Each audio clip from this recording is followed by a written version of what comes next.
इसके बाद इस कमेंट बॉक्स के दो सवाल हैं, और वो सवाल एक भाई का उन्होंने सवाल ये किया है, अस्सलामु अलैकुम वरहमतुल्लाहि वबरकातुहू। वालेकुम अस्सलाम वरहमतुल्लाहि वबरकातुहू।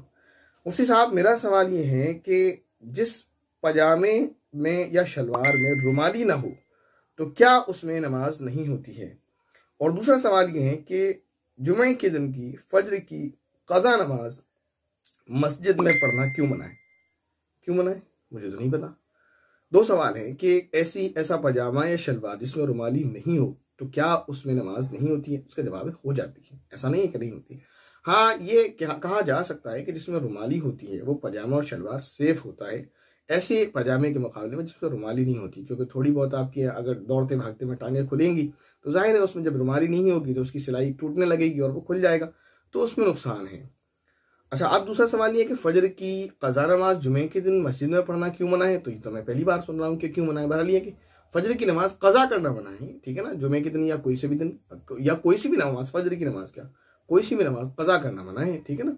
तो ये बात मेरे नहीं समझ आई कि क्यों ऐसा कहा। किसी ऐसा हुआ होगा जैसे आवाम का आजकल का जो है मामूल है, इस वजह से किसी ने आपसे ऐसा कह दिया हो कि वो क्या करते हैं कि जुमे के दिन एक तो लेट आते हैं, फजर की नमाज फिर वो जब पढ़ते हैं जब इमाम साहब खुतबा दे रहे होते हैं। तो बहुत सारे लोगों को देखा जब इमाम साहब खुतबा पढ़ रहे होते हैं तो लोग सुन्नतें और फर्द सब पढ़ रहे होते हैं, तो किसी ने मना कर दिया होगा कि भाई फजर की नमाज नहीं पढ़ी है तो मत पढ़ो, अब बाद में पढ़ना, घर जाकर पढ़ना, इस तरह किसी ने कह दिया होगा।